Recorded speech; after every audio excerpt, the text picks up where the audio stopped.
गलातियों 3 अध्याय 23 से पढ़ेंगे। पर विश्वास के आने से पहले व्यवस्था की अधीनता में हमारी रखवाली होती थी, और उस विश्वास के आने तक जो प्रकट होने वाला था हम उसी के बंधन में रहे। इसलिए व्यवस्था मसीह तक पहुंचाने के लिए हमारी शिक्षक हुई है कि हम विश्वास से धर्मी ठहरें। परंतु जब विश्वास आ चुका तो हम अब शिक्षक के अधीन ना रहे, क्योंकि तुम सब उस विश्वास के द्वारा जो मसीह यीशु पर है परमेश्वर की संतान हो। और तुम में से जितनों ने मसीह में बपतिस्मा लिया है उन्होंने मसीह को पहन लिया है। अब ना कोई यहूदी रहा और ना यूनानी, ना कोई दास ना स्वतंत्र, ना कोई नर ना नारी, क्योंकि तुम सब मसीह यीशु में एक हो। और यदि तुम मसीह के हो तो अब्राहम के वंश और प्रतिज्ञा के अनुसार वारिस भी हो।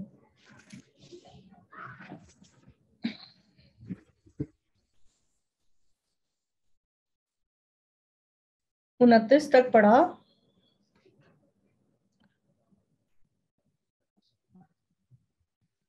तो जैसे 2022 साल शुरू हुआ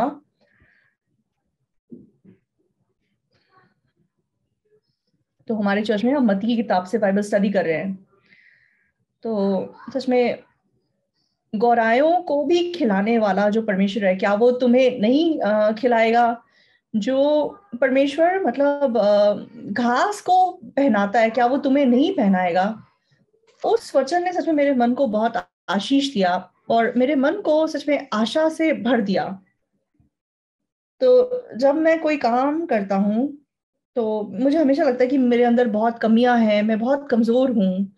हाँ, इस मामले में सच में मैं बहुत मेरे अंदर बहुत गलतियां हैं, मैं नहीं कर सकता। तो जब भी मेरे मन में ऐसा मन होता है तो शैतान मुझे क्या मन देता है, हाँ इसीलिए परमेश्वर तेरी मदद नहीं करेगा, हाँ इसलिए परमेश्वर तेरे साथ नहीं है। तो इस प्रकार का मन मेरे मन में बहुत होता है। तो तुरंत मैं क्या सोचता हूँ, हाँ सही बात है, मैं ऐसा हूँ, परमेश्वर मेरी मदद क्यों करेगा? मैं तो ऐसी सोच रखने वाला व्यक्ति हूँ, परमेश्वर क्या मेरे साथ हो सकता है? हाँ सही बात है, परमेश्वर मेरी मदद नहीं करेगा तो सही बात है। तो मेरा मन मतलब बहुत बार ऐसी दिशा में चला जाता था। लेकिन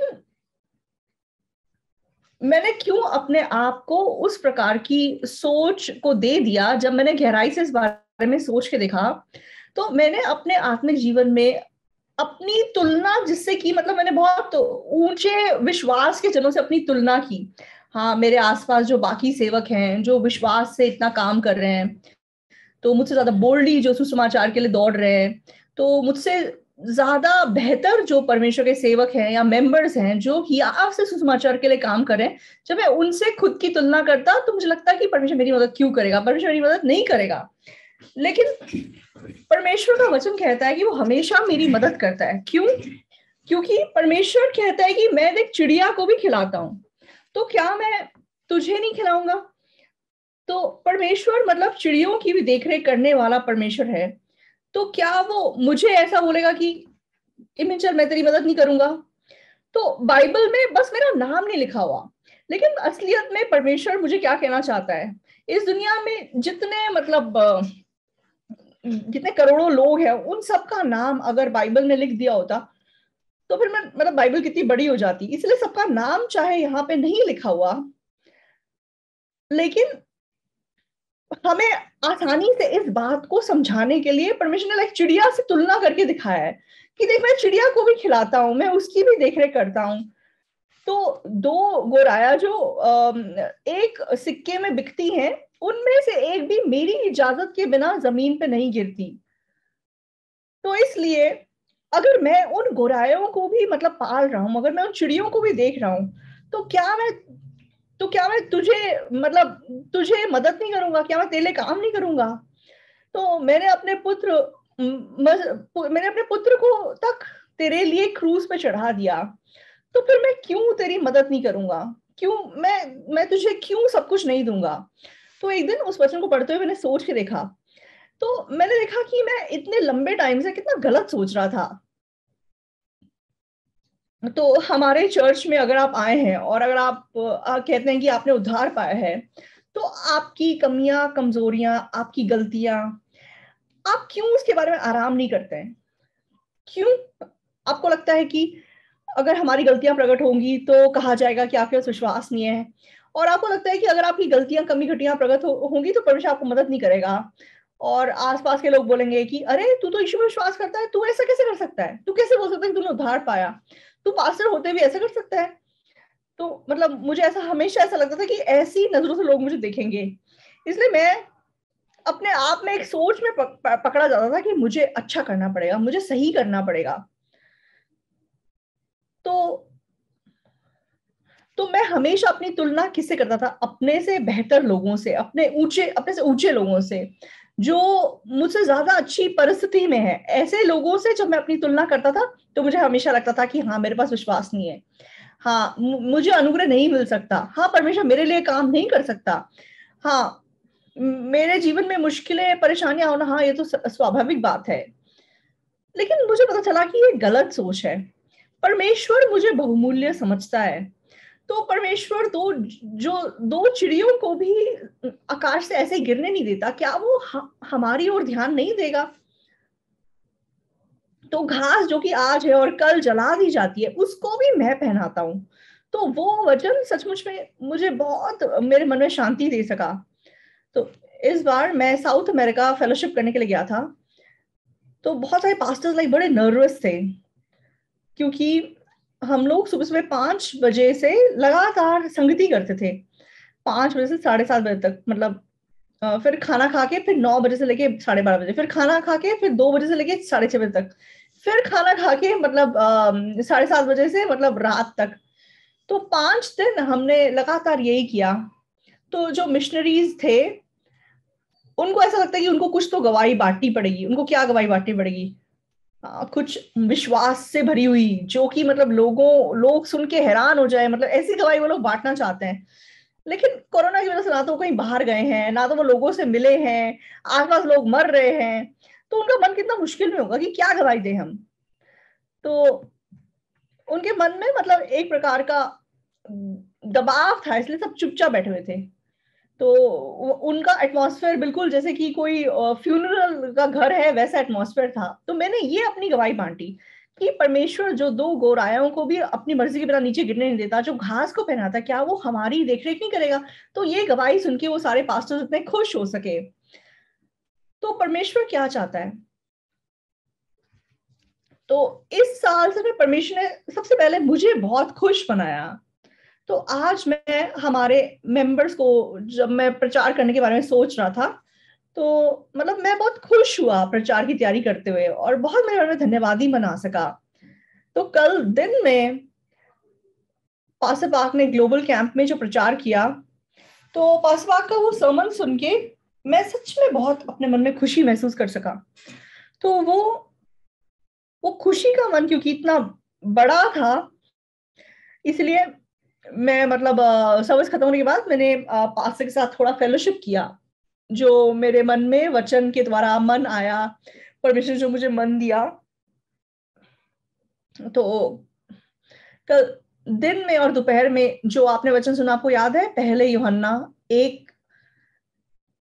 यूहन्ना 4:17। जब मैंने वो वचन सुना सचमुच में बहुत खुश हो सका, बहुत धन्यवादी हो सका। तो इसलिए आज जब मैं संडे सर्विस की तैयारी कर रहा था, तो परमेश्वर ने मुझे ये मन दिया कि मैं इस मामले में अपने मेंबर्स के साथ लाइक मन बांटूं। तो इसलिए मैंने आज गलातियों 3:23 और 24-25 ऐसे वचन पढ़ा। तो यीशु मसीह जब इस दुनिया में आए, तो वो बहुत सारे मकसद को लेकर इस दुनिया में आए थे। सबसे पहला यीशु मसीह का मकसद क्या था?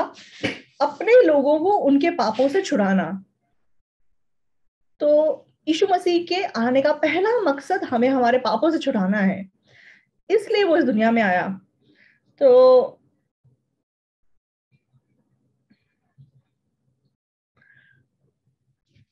इस दुनिया में मतलब यीशु मसीह का सबसे बड़ा मकसद इस दुनिया में आने का पाप से आजाद करना था। लेकिन ना केवल वो हमें हमारे पापों से आजाद करना चाहता था, तो हम जो मतलब मौत के डर से बंधे हुए थे, वो हमें उस मौत के डर से छुड़ाना चाहता था।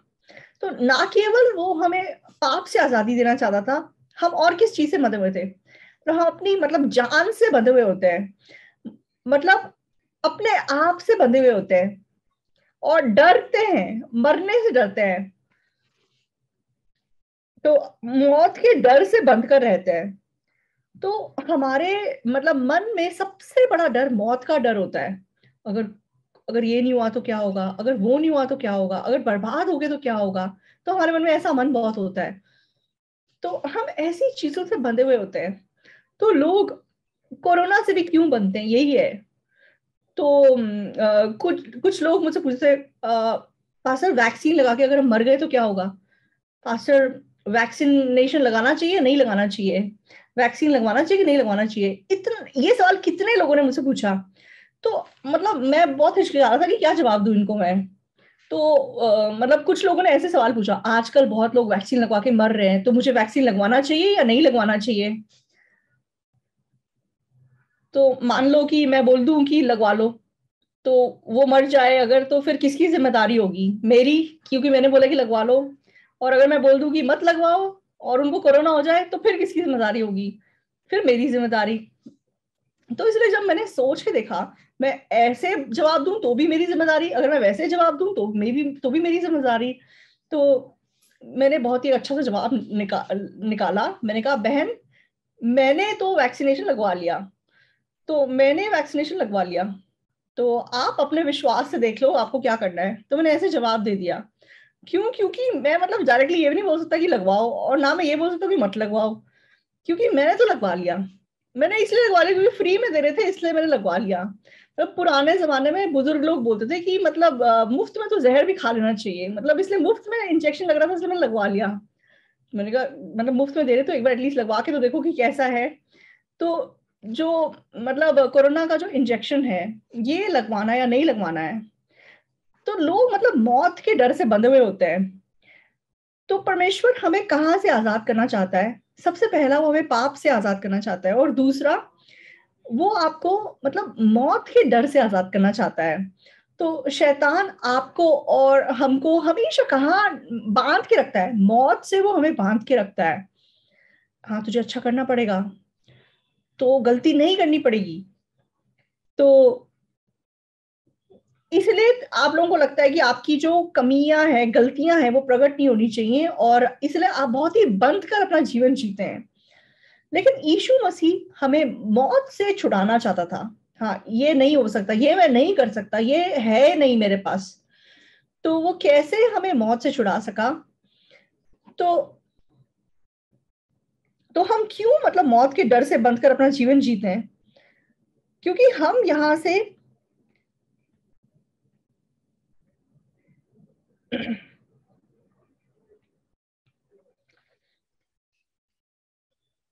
एक्चुअली मृत्यु और कुछ नहीं है। मतलब आप मान लो कि आपकी लाइफ में कोई प्रॉब्लम ना हो, कोई तकलीफ ना हो, तो अगर आप ऐसे जीवन की अपेक्षा करेंगे तो आप पूरी जिंदगी मतलब डर के जिएंगे। लेकिन मौत से आजाद होने का रास्ता क्या है? कि आपको मतलब यीशु मसीह ने मौत को निगल लिया है, ये विश्वास करना है। मतलब आपको ये विश्वास करना है कि मरने के बाद भी हम जिएंगे। ऐसा नहीं है कि हमें मरना नहीं है, लेकिन मरने के बाद हम कहाँ जाएंगे? सबसे अच्छी जगह स्वर्ग पे जाएंगे। समझ रहे हैं? अ- अगर आप बर्बाद हो जाएंगे तो आप स्वर्ग चले जाएंगे। मेरे पीछे बोलिए, बर्बाद होके स्वर्ग चले जाएंगे। तो आप क्यों मतलब इतना घुट घुट के जीते हैं? आपको लगता है कि आप बर्बाद हो जाएंगे तो आप मर जाएंगे, मैं गलती करूंगा तो मैं मर जाऊंगा, इसलिए आप मतलब मुश्किल में पड़ते हैं। ऐसा नहीं है। मैं बहुत बार बताता हूँ कि मेरी पत्नी हमेशा बोलती है कि आप क्यों ऐसे हो, आप क्यों इतनी गलतियां करते हो? तो मेरे अंदर इतनी गलतियां, इसलिए मुझे काम करना चाहिए या नहीं करना चाहिए? आप लोग खुद को देखिए। तो अगर आपके अंदर बहुत कमियां कमजोरियां हैं, तो आपको काम करना चाहिए या नहीं करना चाहिए? तो मेरे अंदर क्योंकि बहुत कमियां कमजोरियां हैं, इसलिए मैं मानता हूं कि मुझे काम ज्यादा करना चाहिए। क्यों? तो मैं पहले कब काम करता था? जब सारी तैयारी थी, जब मैं कर सकता था, जब मैं लायक था, तब मैं करता था। लेकिन उद्धार पाने के बाद परमेश्वर ने मुझे क्या सिखाया कि नहीं, तुझे कब काम करना है? जब तेरे पास कोई तैयारी नहीं है, जब तेरे अंदर बहुत कमियां हैं। तुझे कब काम करना है? जब तू कुछ नहीं कर सकता। तुझे कब काम करना है? जब तेरे पास मतलब काम करने के लिए कुछ नहीं है। किसके द्वारा करना है? सर्वशक्तिमान परमेश्वर से हियाव प्राप्त करके करना है। आमीन। तो ये सच में बाइबल है। तो परमेश्वर नहीं चाहता था कि हम मौत के डर से बंधे रहें। परमेश्वर नहीं चाहता था कि हम पाप के दास्तव में रहे।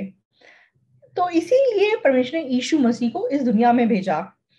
तो यीशु मसीह को हमारे बीच में भेजकर हमें पाप से आजादी दिलाई और हमें मौत के डर से, तो जो मौत का डर हमें बांध के रखता था, हम जिसके दास्तव में रहते थे, वहां से यीशु मसीह ने हमें आजादी दिलाई।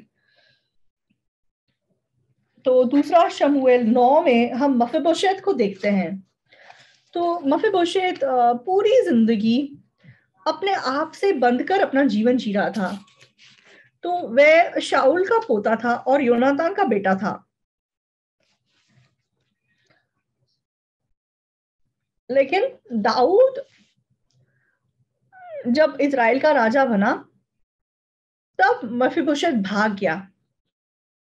क्यों? क्योंकि जब उसका दादाजी राजा थे, तो उसके दादाजी ने बिल्कुल मतलब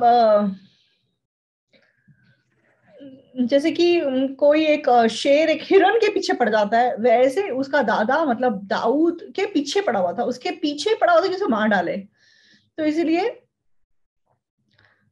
दाऊद मतलब इजराइल की मतलब बॉर्डर से भी बाहर जाके फिलिस्तीनियों के पास चला गया। तो मेफीबोशेत को ये सब कुछ पता है। तो उसके दादाजी मर गए, उसके पिताजी मर गए। एक दिन में वो अनाथ हो गया। लेकिन उसके पिता मतलब उसके दादाजी का दुश्मन दाऊद अब राजा बन गया। तो उसकी जो दाई थी, उसने क्या सोचा कि अब ये दाऊद जरूर मतलब मेफीबोशेत को मार डालेगा, इसलिए वो उसको उठाकर मतलब भाग गई और उसने रास्ते में से गिरा दिया और उसके दोनों टांगे जो है वो लंगड़ी हो गई।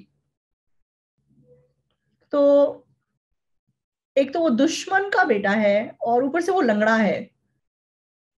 तो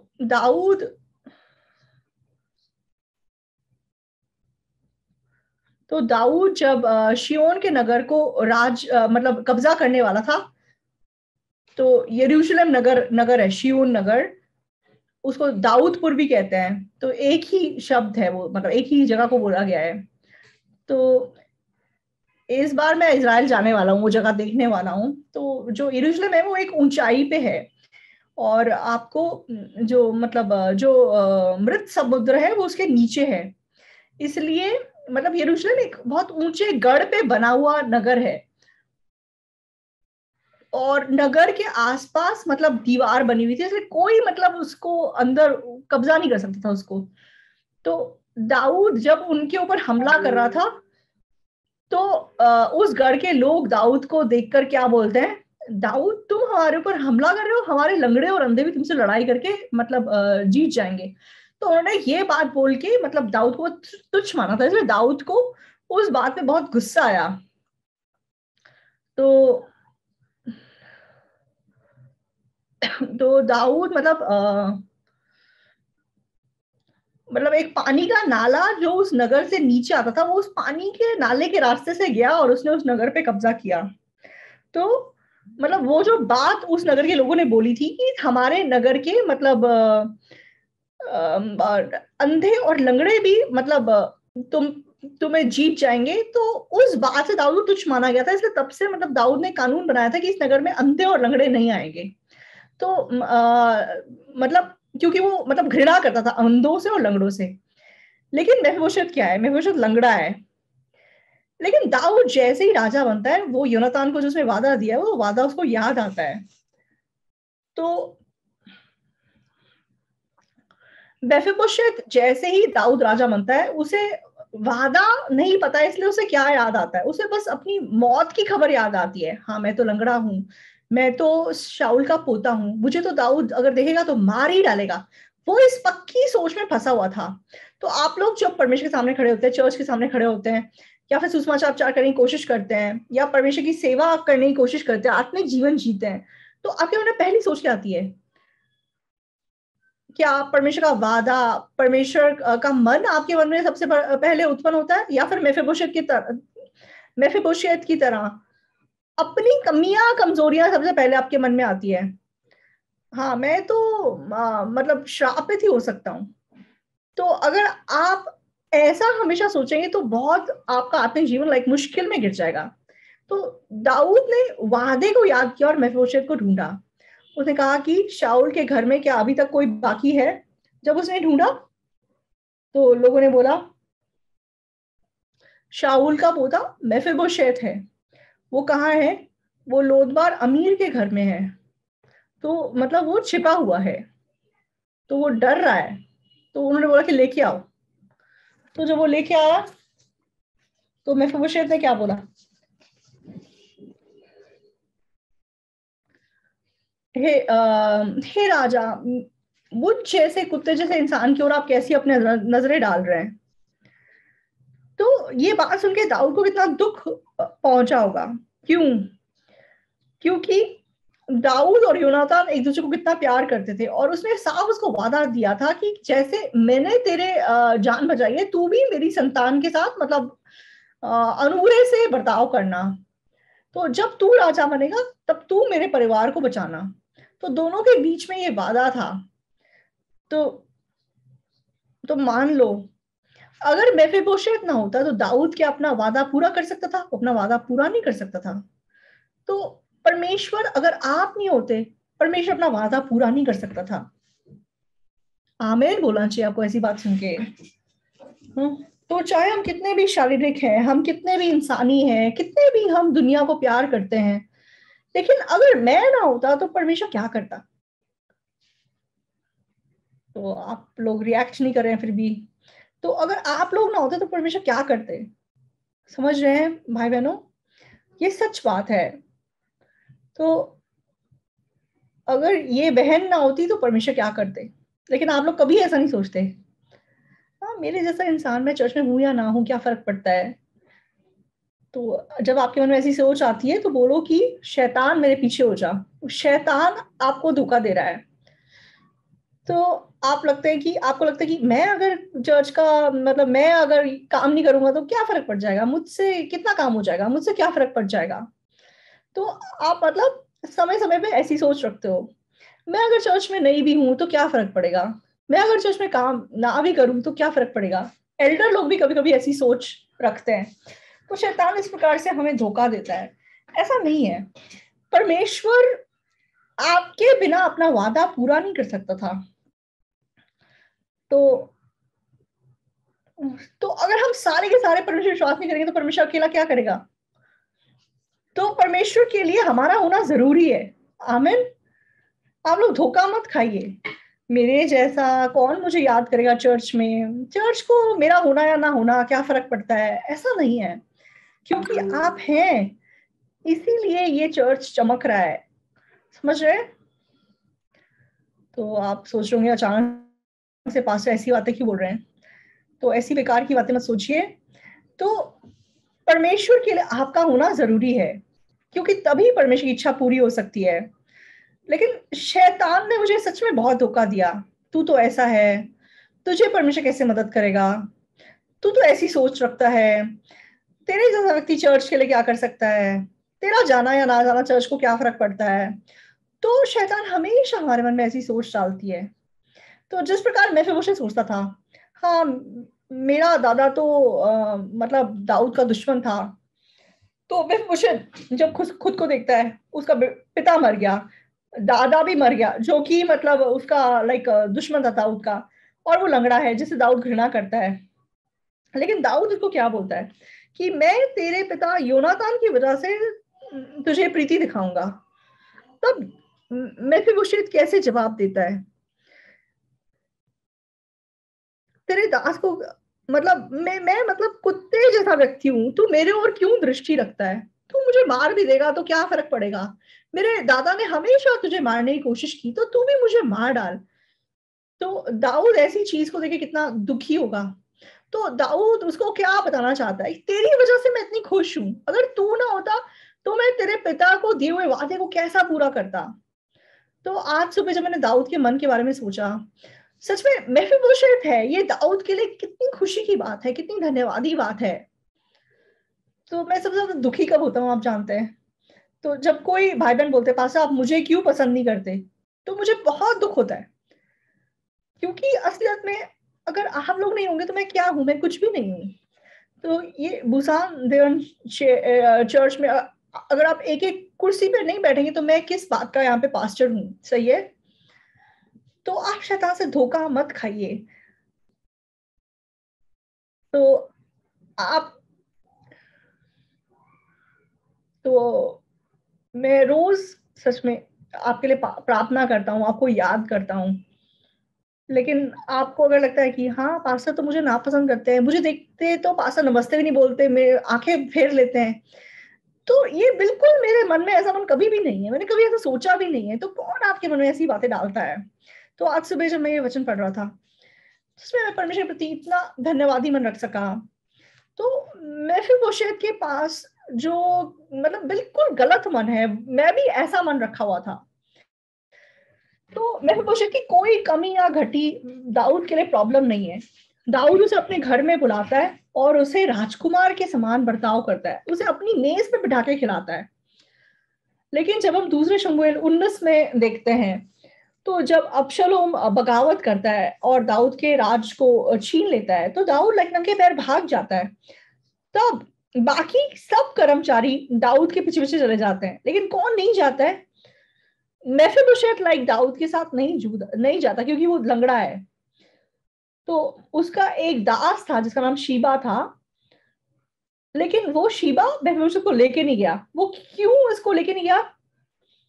उसने उसने जाके झूठ बोल दिया कि मेफीबोशेत तो जाना नहीं चाहता था। तो मेफीबोशेत को कितना गलत लगा होगा, मैं क्यों मतलब जाना नहीं चाहता था, मैं तो जाना चाहता था, लेकिन कौन उसे लेके नहीं गया? शीबा उसको लेके नहीं गया। लेकिन दाऊद भाग गया और मेफीबोशेत अकेला घर पे था। तो भी क्योंकि उसने कितना अनुग्रह पाया है राजा से, इसलिए अबशलोम के साथ वो एक नहीं हुआ। और उसने क्या किया, वो दाऊद के वापस आने का इंतजार करता। उसने ना तो अपनी दाढ़ी काटी और ना तो अपने कपड़े धोए और ना उसने अपने पैर धोए। तो कितनी मतलब हैरानी की बात है, मतलब कैसे उसने अपने आप को इतना भिखारी बना लिया। तो ऐसे हालत में वो दाऊद का इंतजार कर रहा था। लेकिन जब अबशलोम मर जाता है और दाऊद का राज जब दोबारा स्थापित होता है और जब दाऊद वापस आता है, तो मेफीबोशेत को वो मिलता है। तो दाऊद ने उसको बोला, मेफीबोशेत तू मेरे साथ क्यों नहीं गया? तो उसने बोला कि जो शीबा था उसने झूठ बोला और मतलब मैं यहीं पे रह गया। लेकिन तब भी मेफीबोशेत क्या बोलता है?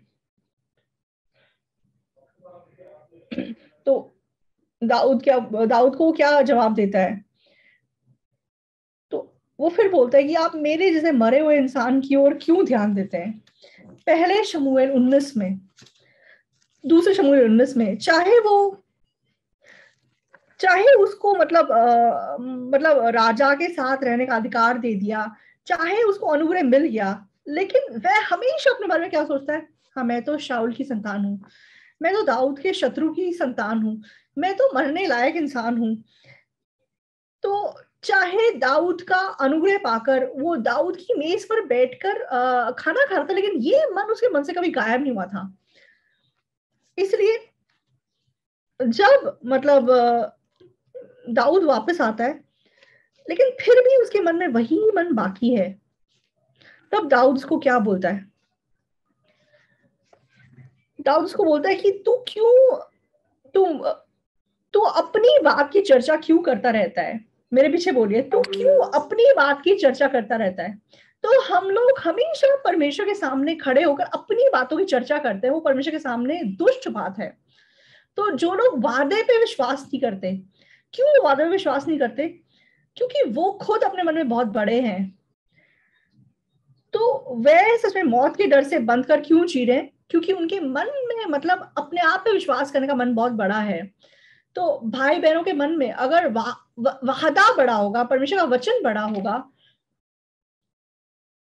विपरीत रूप से उनके मन में वो खुद बहुत बड़े हैं, इसलिए वो परमेश्वर की अगुवाई नहीं पा सकते। तो आज हमने गलातियों 3 पढ़ा। ये सच्चाई के बारे में आप सोचते हुए गलातियों 3 को अगर पढ़ेंगे तो आप थोड़ा आसानी से समझ पाएंगे। गलातियों 3 का 23, पर विश्वास के आने से पहले व्यवस्था की अधीनता में हमारी रखवाली होती थी, और उस विश्वास के आने तक जो प्रकट होने वाला था हम उसी के बंधन में रहे। विश्वास के आने से पहले, इसका मतलब यीशु मसीह हमारे मन में आने से पहले हम व्यवस्था की अधीनता में हमारी रखवाली होती थी, हम व्यवस्था से बंधे हुए थे। तो दूसरे शब्दों में हम मतलब व्यवस्था का पालन करके धर्मी बनने की कोशिश कर रहे थे। तो मैं खुद परमेश्वर की इच्छा का पालन करने की कोशिश कर रहा था, मैं वचन के अनुसार जीने की कोशिश कर रहा था, ऐसा करके मैं धर्मी बनने की कोशिश कर रहा था। तो ऐसा मन व्यवस्था की अधीनता में रहने वाला मन है। तो उद्धार पाने के बाद भी हाँ मुझे अच्छा करना पड़ेगा, मुझे अपना मन नीचा करना पड़ेगा, मुझे सिंसियरली करना पड़ेगा, मुझे सच्चाई से करना पड़ेगा। अगर आप ऐसा मन रखे हुए हैं, इसका मतलब उद्धार पाने के बावजूद आप व्यवस्था से बंधकर अपना जीवन जी रहे हैं, मेफीबोशेत के समान। चाहे राजा की मेज पे वो बैठा है, चाहे वो राजकुमार की बराबर जगह पे बैठा है, लेकिन फिर भी उसके मन में हाँ मैं तो श्रापित होने लायक हूं, मैं तो श्रापित व्यक्ति हूं। वो उस मन को अपने मन से फेंक नहीं पाया। तो हमारे मन में मतलब हम जब तक हम मतलब उस मन को फेंकेंगे नहीं, परमेश्वर का वादा हमारे मन में स्थापित नहीं हो पाएगा। तो यहाँ वचन हमें कहता है कि व्यवस्था मसीह तक पहुंचाने के लिए हमारी शिक्षक हुई है कि हम विश्वास से धर्मी ठहरे। तो व्यवस्था हमारी अगुवाई यीशु मसीह तक करती है। हाँ मुझे अच्छा करना पड़ेगा, मुझे वचन के अनुसार जीना पड़ेगा, मुझे परमेश्वर की इच्छा के अनुसार जीना पड़ेगा। ये मन असलियत में हमें कहाँ अगुवाई करता है? यीशु मसीह तक अगुवाई करता है। हाँ मुझे परमेश्वर की इच्छा के अनुसार जीना पड़ेगा, लेकिन अगर हम सचमुच में मन से कोशिश करेंगे तो हमें पता चलेगा कि हम नहीं जी सकते। हम नहीं जी सकते, जब हम रियलाइज करेंगे तो हम यीशु मसीह की ओर जा सकते हैं।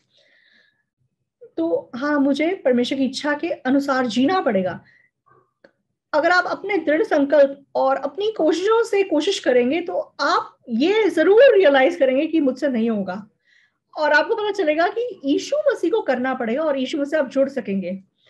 इस मकसद से परमेश्वर ने हमें व्यवस्था दी है। 25, परंतु जब विश्वास आ चुका तो अब हम शिक्षक के अधीन ना रहे। 26 की ओर ध्यान दीजिए, क्योंकि तुम सब उस विश्वास के द्वारा जो मसीह यीशु पर है परमेश्वर की संतान हो। तो 26 वचन जरूरी वचन है, आप इसको याद रखिए। क्योंकि तुम सब उस विश्वास के द्वारा जो मसीह यीशु पर है परमेश्वर की संतान हो। आमीन। हम कैसे परमेश्वर की संतान हैं? विश्वास के द्वारा हम यीशु मसीह के द्वारा परमेश्वर की संतान हैं। आपने परमेश्वर की इच्छा के अनुसार अपना जीवन जिया, आपने बहुत अच्छे काम किए, इसलिए आप परमेश्वर की संतान है, ऐसा नहीं है। तो यीशु मसीह में विश्वास से हम परमेश्वर की संतान हैं। समझ रहे हैं? तो हम परमेश्वर की संतान हैं। तो बाइबल में क्या लिखा है? बाइबल में लिखा है कि अगर हम उसकी संतान हैं तो हम उसके वारिस भी हैं। तो अगर हम परमेश्वर के मतलब उसके पुत्र हैं तो उसकी बुद्धि, उसका अधिकार, उसकी ताकत सब हमारी है। तो आपके पास में ताकत है या नहीं है? तो आपके मन में चाहे आप ऐसा जवाब दे रहे हैं, लेकिन फिर भी मेफीबोशेत, हाँ मैं तो श्रापित परिवार से हूं। तो आप जब वचन सुनते हैं, हाँ मैं परमेश्वर का पुत्र हूं, आप बोलते हैं और आप बोलते हैं कि मेरे अंदर ताकत है, लेकिन जब आप अपना जीवन जीते हैं तो आप परमेश्वर की संतान के रूप में जीते हैं या अपने खुद के द्वारा जीते हैं? जीवन जीने के दौरान आप क्या बोलते हैं? हाँ मेरे पास विश्वास नहीं है, मैं तो गरीब हूं, मेरे पास तो कुछ नहीं है। क्या आप ऐसे जी रहे हैं या नहीं जी रहे हैं? तो हम मेफीबोशेत जैसा मन मतलब निरंतर अपने अंदर रखते हैं। तो दाऊद उसको बोलता है कि तू क्यों अपनी बातों की चर्चा करता है? तो हम परमेश्वर के सामने खड़े होने पर परमेश्वर पे विश्वास की बातें बोलने की बजाय हम ऐसा ना करके रोज रोज अपने मन की बातें बताते हैं। तो वचन सुनने के टाइम में हाँ हाँ हम परमेश्वर की संतान हैं, हाँ हम परमेश्वर के वारिस हैं। वचन सुनने के टाइम पे हाँ हमारे अंदर ताकत है, लेकिन जब अपना जीवन जीने लगते हैं तब आपके पास ताकत है या नहीं है? वो आपने कोई मतलब भूलने की बीमारी भी नहीं है आपको। जैसे कहते हैं कि मछली की मेमोरी 3 मिनट की होती है। वचन सुनने के टाइम में तो आप हाँ जी बोलते हैं, लेकिन जब अपना जीवन जीने जीने लगते हैं, अरे मैं तो कमजोर हूँ, मैं तो मूर्ख हूँ, मैं तो गरीब हूँ, मेरे पास नहीं है, मैं फिबोशेत के समान निरंतर अपनी बातों की चर्चा करते हैं। 27 में क्या लिखा है? और तुम में से जितनों ने मसीह में बपतिस्मा लिया है उन्होंने मसीह को पहन लिया है। मेरे साथ साथ बोलिए, उन्होंने मसीह को पहन लिया है।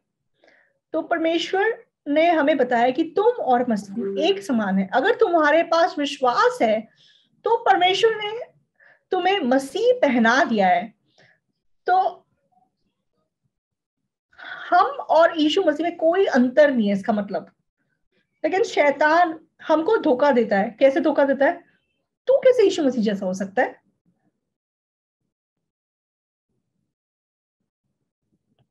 तो मतलब ज्यादातर आपको जानने वाले लोग है ना, अगर आप किसी अपने परिवार वालों को बोलेंगे मैं यीशु मसीह के एक समान है, तो आपके परिवार वाले क्या बोलेंगे?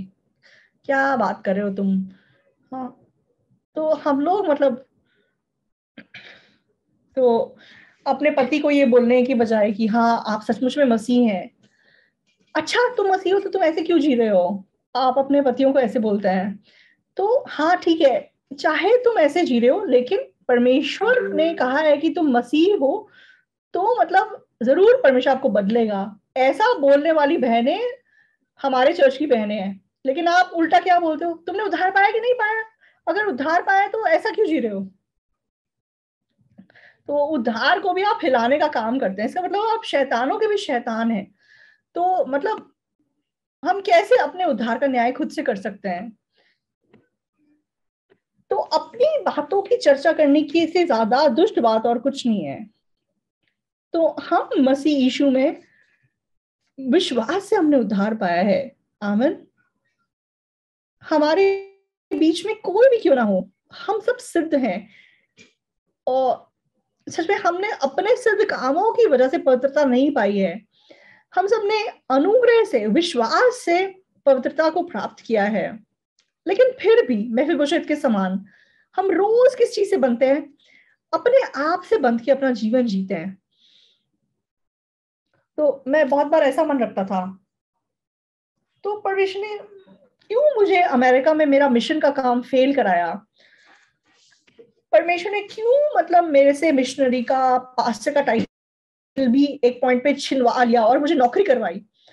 तो तब मैं समझ नहीं पा रहा था, लेकिन जैसे जैसे टाइम बीता मैं समझ सका। हाँ सचमुच में वो टाइम पीरियड परमेश्वर ने मुझे ये सिखाया कि मैं कुछ नहीं कर सकता। तो तब मेरे मन में एक मुझे चुनाव करना पड़ा कि मैं खुद पे विश्वास करके आगे को जीऊंगा या परमेश्वर के वचन पे विश्वास करके जीऊंगा। तो वो चीज सच में मेरे जीवन में बहुत धन्यवादी मन दे सका। मेरा बच्चा एक पॉइंट पे हमारा घर छोड़ के चला गया था। तो अगर मैं परमेश्वर की आंखों से इस परिस्थिति को देखूं तो वो मतलब आशीष की चीज है, लेकिन अगर मैं अपनी आंखों से देखूं तो वो श्राप है। तो मतलब वो चुनाव करना मेरे लिए बहुत मुश्किल था। तो जब मैं दूसरों की आंखों से कॉन्शियस होता था तो मैं परमेश्वर की ओर खड़े होकर चुन नहीं पा रहा था। लेकिन मैंने अपने मन में एक सीधी लकीर बनाई कि चाहे मेरे बारे में कोई कुछ भी क्यों ना कहे, मैं परमेश्वर के वचन के अनुसार देखूंगा। चाहे लोग मेरे बारे में कुछ भी बोले तो भी परमेश्वर मेरे साथ है, इसलिए ये परिस्थिति भी मेरे लिए आशीष है। तो मैं उस दिशा में अपना मन मतलब पक्का कर सका। ये बहुत धन्यवादी बात थी। जब हमने उद्धार पाया तो हमने कैसे उद्धार पाया? तो क्या आप अपने खुद को देखकर बोल सकते थे कि आपके अंदर पाप नहीं है? आप नहीं बोल सकते कि आपके अंदर पाप नहीं है। लेकिन वो विश्वास हमने कैसे प्राप्त किया? हाँ मेरे अंदर जरूर पाप है, लेकिन ऐसे मैं को धर्मी ठहराने वाला परमेश्वर है। जो काम नहीं करता वरन भक्तिहीन के धर्मी ठहराने वाले पर विश्वास करता है, उसका विश्वास उसके लिए धार्मिकता गिना जाता है। आमीन। तो मेरे जैसे व्यक्ति को कैसे कोई धर्मी बोल सकता है? हाँ, मेरे जैसे व्यक्ति को कोई धर्मी नहीं बना सकता, लेकिन परमेश्वर ने मुझे धर्मी बनाया। थोड़ी देर पहले हमारे एक भाई ने गवाही बांटी, तो उन्होंने चर्च छोड़ दिया और मतलब शराब पीने लग गए, दुनिया के मजे लेने लग गए। लेकिन तो मैं अपने आप को कभी भी धर्मी नहीं बोल सकता, लेकिन परमेश्वर ने ऐसे मैं को धर्मी बताया। तो वो मन जब उनको मतलब याद आया, तो वो दोबारा लाइक चर्च वापस आ सके। तो उनकी गवाही सुन के सच में मैं क्या मन रख सका। ना केवल वो भाई, मुझे भी परमेश्वर ने ऐसे ही अगुवाई किया। ना केवल मुझे, हमारे चर्च के एक एक भाई बहन को परमेश्वर ने ऐसे अगुवाई किया है। तो मेरे प्यारे भाई बहनों, हम कब तक अपनी बातों की चर्चा करते रहेंगे? अगर आप अपनी बातों की चर्चा करके जिएंगे तो आप अल्टीमेटली मेफिबोशेत जैसे बन जाएंगे। राजकुमार का जीवन जीने के बावजूद, लाइक राजा की मेज पे खाने के बावजूद, मेरे जैसे कुत्ते की ओर आपने कैसे दृष्टि डाल ली।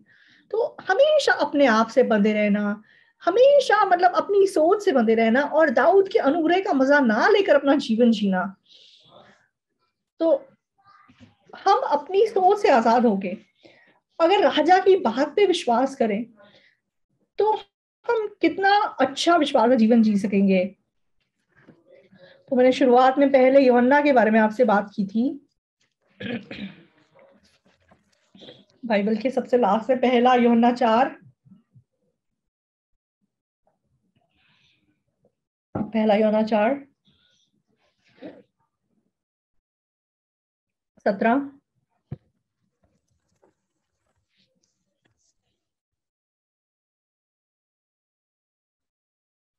आप सब टाइटल्स पे पढ़ सकते हैं। इसी से प्रेम हमें सिद्ध हुआ है कि हमें न्याय के दिन हियाव हो, क्योंकि जैसा वह है वैसे ही संसार में हम भी हैं।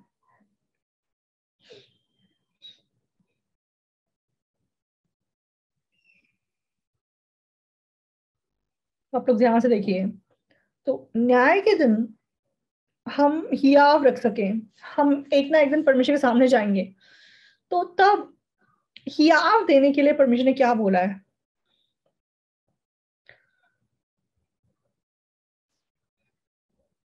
जैसा वो है वैसे ही इस जगत में हम भी हैं। तो अगर लिखा होता कि जैसा वो है वैसे ही स्वर्ग में हम भी हैं, तो फिर ठीक है, हम समझ जाते। हाँ, लेकिन वचन में लिखा है कि जैसा वो है वैसे ही इस जगत में हम भी हैं। जैसे उसने जगत में मतलब लंगड़े को ठीक किया, अंधे को ठीक किया, मुर्दे को जिंदा किया, तो फिर ये हमारी जो बुजुर्ग बहन है वो भी मृतक को जिंदा कर सकती है कि नहीं कर सकती है? तो बाइबल में क्या लिखा है? हम परमेश्वर के सामने जब जाएंगे तब हम परमेश्वर के समान होंगे, ऐसा नहीं है। लेकिन परमेश्वर वचन क्या कहता है कि इस दुनिया में रहने के समान, क्योंकि जैसा वह है वैसे ही वैसे ही संसार में हम भी हैं। तो हम ऑलरेडी कैसे हैं? हम ऑलरेडी यीशु मसीह जैसे बना दिए गए हैं। कहां पर बना दिए गए हैं? स्वर्ग में बना दिए गए हैं? नहीं, ऐसा नहीं है। यहाँ पर इस संसार में तो परमेश्वर ने हमें सिद्ध कर दिया, हमें यीशु मसीह के समान बना दिया। लेकिन हम इस सच्चाई पे विश्वास नहीं करते और क्या करते हैं? अपनी बातें बोलते रहते हैं। हाँ, मैं तो ऐसा हूं, मैं तो वैसा हूं, मैं तो ऐसे जिया हूं, मैंने ऐसा मन रखा है, मैंने ऐसे काम किए हैं।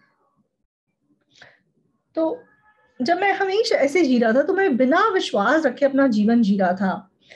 तो कभी कभी पास्टर पाक मुझे फोन करते और बोलते, पास्टर लिम। मैंने कहा हाँ जी। पास्टर लिम, आजकल तुम विश्वास से जी रहे हो? हाँ जी पास्टर जी, मैं विश्वास से जी रहा हूँ। तो विश्वास से जीने वाले लोग क्या पास्टर लिम की तरह जीते हैं? तो फिर अचानक से विश्वास था लेकिन अचानक से गायब हो जाता है। हाँ, मैंने कहा पता नहीं पास्टर ने मेरे बारे में क्या बात सुन ली है और क्यों ऐसा बोल रहे हैं, अचानक से ऐसी सोच आ जाती है। हाँ पास्टर, मैं चाहे बिल्कुल बेकार का इंसान हूं, लेकिन इसलिए मैं यीशु मसीह में विश्वास करता हूं, ऐसा मैं बोल नहीं पाता था। किसकी वजह से? अपने आप की वजह से। तो क्या आपके पास विश्वास है? तो हंसिए मत, हियाव से जवाब दीजिए। तो मेरे जैसा इंसान, मैं क्या कर रहा हूँ? आपको क्या हिचकिचाहट होती है बोलते हुए कि मेरे पास विश्वास है? क्योंकि आपके आसपास बहुत सारी नजरें हैं जो गोलियां आपको मार रही होंगी। हमारे परिवार में भी ऐसा एक जन है, तो बिल्कुल, जो कि मतलब अपनी आंखों से गोलियों से मुझे मारते रहती है। तो इसलिए मैं बोल नहीं पाता कि मेरे पास विश्वास है। तो मतलब हमारे आसपास हमारे ऐसे परिवार के लोग हैं जो हमें अच्छी तरह जानते हैं, उनके सामने हम बोल सकते हैं कि हमारे पास विश्वास है, तो इसलिए हम बोल नहीं पाते और अपनी बातें बोलने के हम आदी हैं। तो अगर आपको विश्वास की बातें बोलनी है तो आपको अपने आप को इनकार करना होगा। आपने आपकी मूर्खता, आपकी कमी कमजोरी, आपकी घटिया, उसको मतलब एक्नॉलेज करना होगा। आप उसे एक्नॉलेज नहीं करते, आप अपने आप से बनते हैं। तो अगर आप मान ले कि आप ऐसे हैं, अपने पति के सामने मान लीजिए, हाँ मैं बेकार की इंसान हूं, धन्यवाद। अपनी पत्नी के सामने अपनी गलती मान लीजिए। अपने जो आपका जो आदमी का स्वाभिमान है ना, उसका कोई मतलब मूल नहीं है। तो इसलिए पत्नी पत्नी के सामने अगर आप अपने स्वाभिमान को स्थापित करेंगे तो आप मूर्ख बन जाएंगे। तो तो पत्नी के सामने अपनी कमी घटी को आपको मानना है। हाँ, मैं गरीब हूं, मेरे पास ताकत नहीं है, मेरे पास कुछ नहीं है, इसलिए मैं ईश्वर से विश्वास करता हूँ। तो फिर आप मतलब आदर पाने वाले पति बन सकेंगे। लेकिन आप लोग ऐसे ना करके, हाँ मेरे स्वाभिमान को ठेस पहुंचाई, इसलिए मतलब आप अपने मन के अनुसार गुस्सा करते हैं, मतलब लड़ाई करते हैं, इसलिए मतलब आपका घर परिवार खराब हो जाता है। तो आत्मिक जीवन मुश्किल है इसलिए आप नहीं जी पा रहे हैं, ऐसा नहीं है। आप वचन के अनुसार बोलते नहीं है। क्या नहीं बोलते हैं?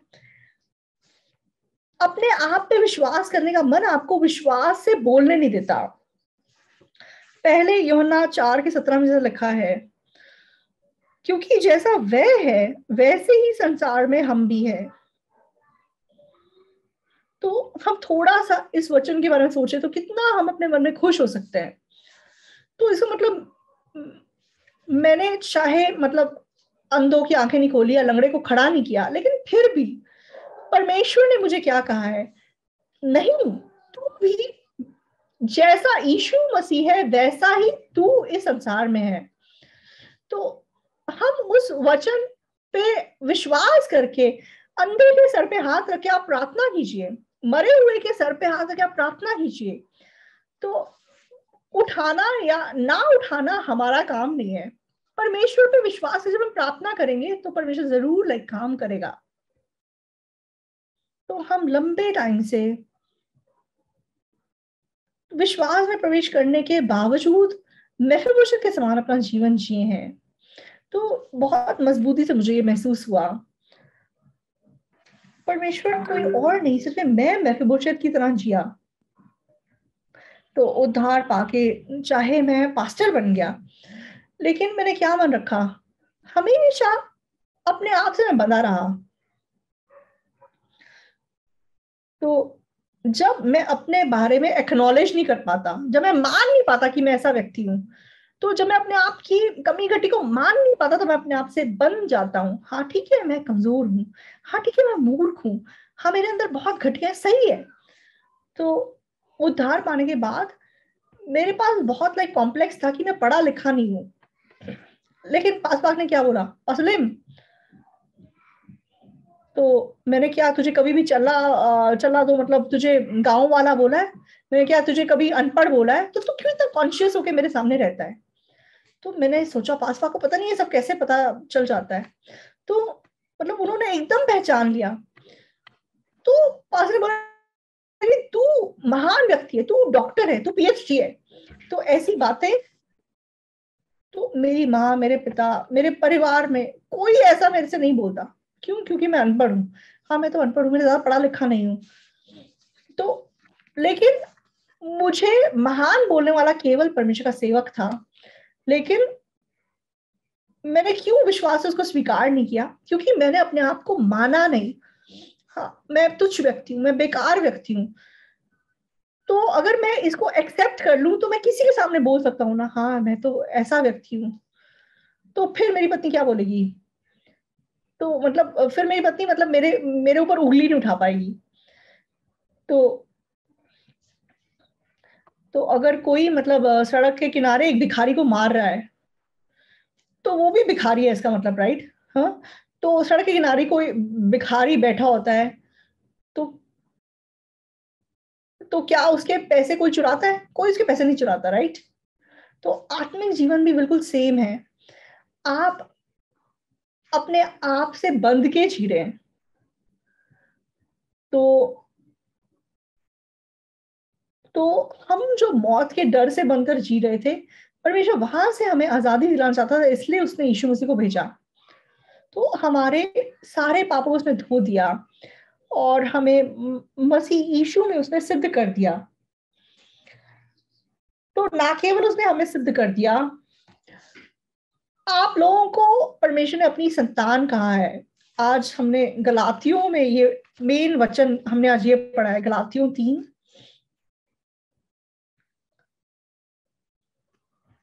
3:26, क्योंकि तुम सब उस विश्वास के द्वारा जो मसीह यीशु पर है परमेश्वर की संतान हो।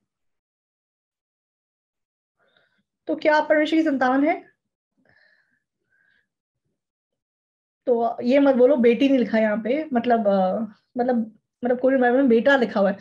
तो हम सब परमेश्वर का पुत्र है। तो परमेश्वर की सारी ताकत, उसकी महिमा, उसका अधिकार, सब कुछ हमें मिरास में मिला है। तो ये मत बोलो मेरा परिवार तो बहुत गरीब है। तो परमेश्वर का सब कुछ आपको मिरास में मिला है। तो अगर आप ये विश्वास रखेंगे, तो जैसा वो है वैसे ही संसार में हम भी हैं। तो यीशु मसीह जिस प्रकार अधिकार रखता है, ताकत रखता है, और जैसे वो परमेश्वर की महिमा करता है, उसी प्रकार परमेश्वर ने इस पृथ्वी में हमें वैसा ही बनाया है। हम स्वर्ग जाने के बाद ऐसे होंगे ऐसा नहीं है। इस संसार में अभी आप परमेश्वर के राज का मजा लेकर इस दुनिया में जी सकते हैं। तो तभी मतलब इस उद्धार की कोई वैल्यू है।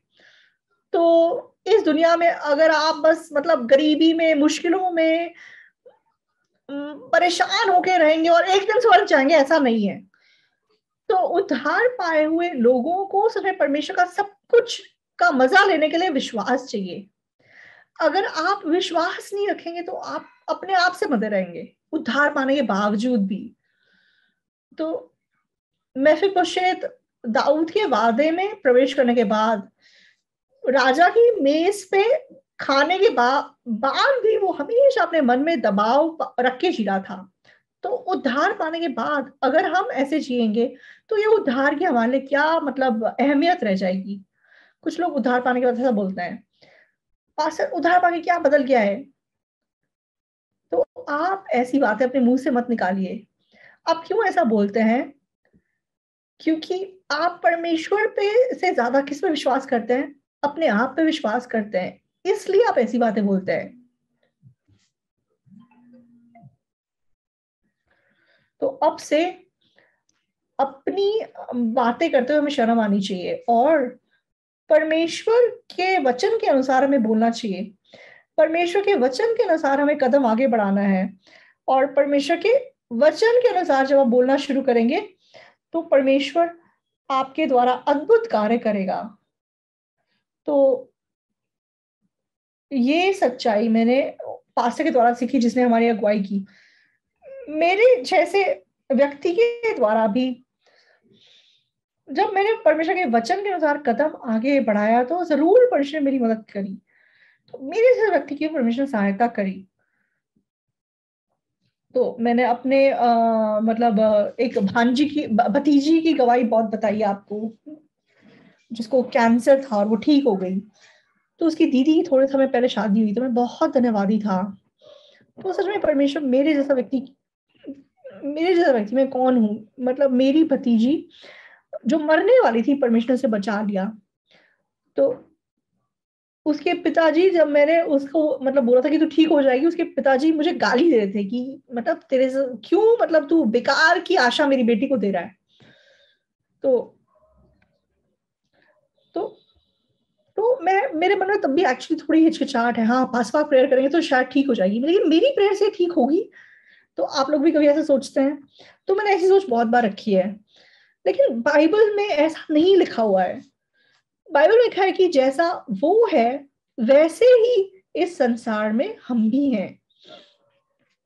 आमेन। तो यीशु मसीह बिल्कुल, जैसा यीशु मसीह ने काम किया वही काम यीशु मसीह परमेश्वर हमसे भी कराता है। कहाँ पे? अगर आप संसार बोलेंगे तो आपको थोड़ा सा लाइक फील नहीं होगा, लेकिन दिल्ली में आपसे परमेश्वर वही काम कराएगा। आप जिस कॉलोनी में रहते हैं वहां पे परमेश्वर आपसे वही काम कराएगा। जैसे जैसा मसीह था वैसे अपने परिवार के लिए आप भी हैं।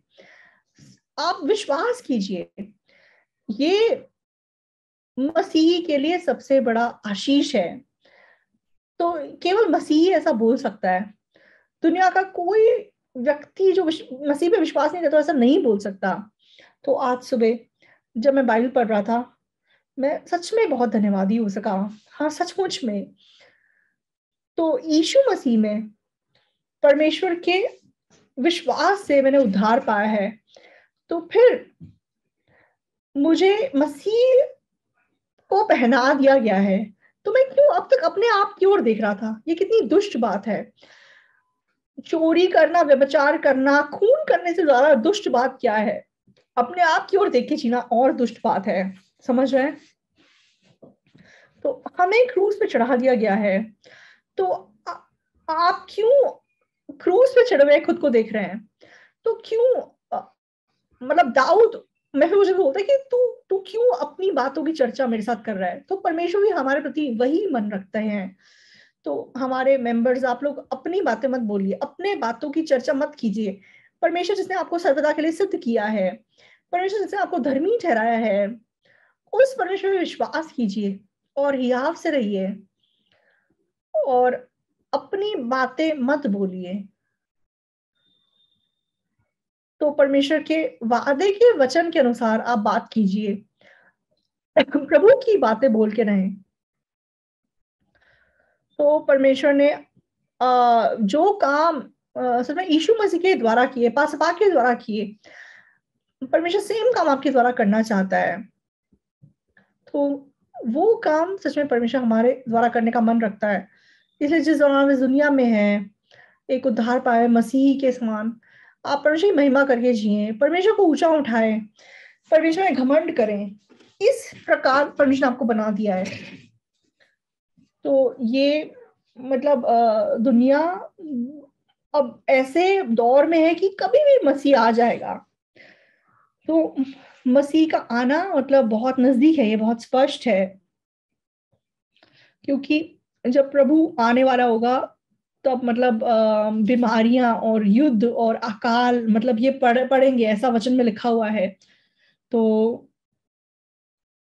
हम लोग सोचते थे कि सर्दी में ये बीमारी खत्म हो जाएगी, गर्मी में जाके खत्म हो जाएगी, लेकिन अब कितनी देर हो गई? 2 साल से ज्यादा हो गया, अभी तीसरा साल शुरू हो गया और उससे बड़ी समस्या।